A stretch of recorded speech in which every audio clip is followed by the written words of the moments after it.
G'day, I'm joined now by Charles Hamey, Portfolio Manager at ClearBridge Investments, to discuss the outlook for infrastructure amidst rising interest rates and inflation. Charles, how are you today? I'm well, Lachlan. Thanks for having me today. No worries. So let's get right into it. Against the wishes of our esteemed RBA Governor Philip Lowe, we've seen rising bond yields. So what's your view on inflation? We have seen rising bond yields in response to a really strong growth and expected growth and inflation environment. Our view is that inflation will rise, certainly in the near term. You've had very large monetary and fiscal stimulus, and that will manifest itself in rising prices in the near term.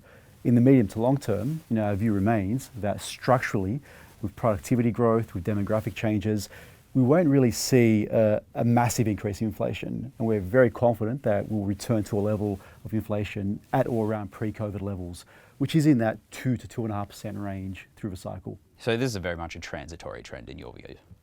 Pricing wise, yes. Our view is that there isn't enough structural growth to warrant a consistently high level of inflation. And productivity growth, demographic changes, all suggest that inflation will settle in or around that 2.5% range. So infrastructure has been sold off relative to global equities in the last few months. Is that a fair assessment of how inflation impacts the asset class? We don't believe it is. Now, the last year has been an interesting one. A big part of our sector, our universe, was exposed to mobility restrictions. So toll roads, airports, where for extended periods of time there was no revenue. And that had a very disproportionate impact on share prices. And that explains a big portion of the real strong underperformance relative to general equities. But historically, when you have periods of rising rates, certainly from trough to peak rates, you do get a period of underperformance. And that's a function of two things. Firstly, portfolio managers generally start to position their portfolios more cyclical. And they do that by funding out of defensive/growth parts of the universe. And utilities, for example, fall into both defensive and growth. And that impacts nearer term performance. And the second impact is the duration effect. Utilities and infrastructure assets are viewed as a long duration. So when you have rising rates, there is a perception that the near-term value is impacted. And we think that perception is wrong and has been proven wrong consistently. But it's not unusual to see underperformance when rates and inflation inflect, as they have been doing over the last 3 to 6 months. So how do different subsectors perform differently during periods of inflation? The most important thing to stress is the whole universe of infrastructure utilities provides a very good hedge against rising inflation. That's one of the reasons why a lot of people own the asset class, because there is that hedge. Whether it's a concession agreement, which toll roads and airports operate under, or a regulated utility like a water, gas, electricity asset, there is mechanisms in both to ensure that inflation is passed through to the user of that asset. Think about a toll road, which operates under a concession agreement. Every year, we all use toll roads. Every year, tolls escalate by the previous year's inflation. Again, inflation passed through to the user of that asset. The utility, whether it's a water utility or a gas utility, regulation ensures that any changes in the macroeconomic environment do not impact the allowed return. So if inflation rises, that's passed through in the allowed return that utility earns when spending CapEx. And that's important because in both scenarios, there is no impact to the fundamental value, which is what we're more concerned about. The market may price it differently in the short term, but in the medium to long term, no impact to fundamental value.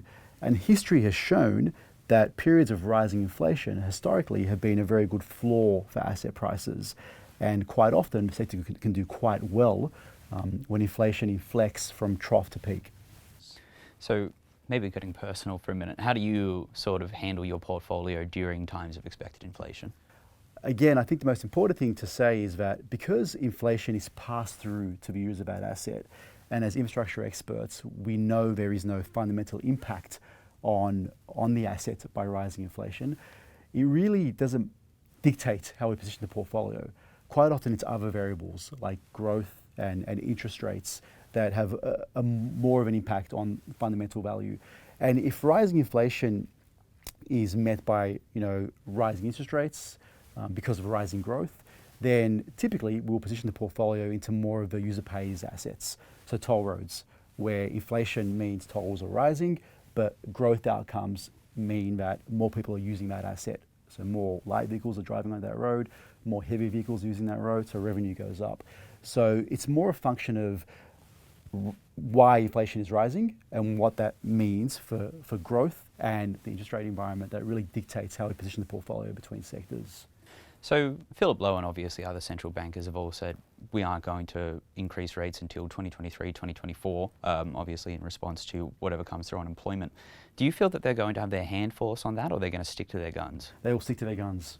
I think that's a very definitive answer. I don't think there's any ability for them to raise rates any sooner.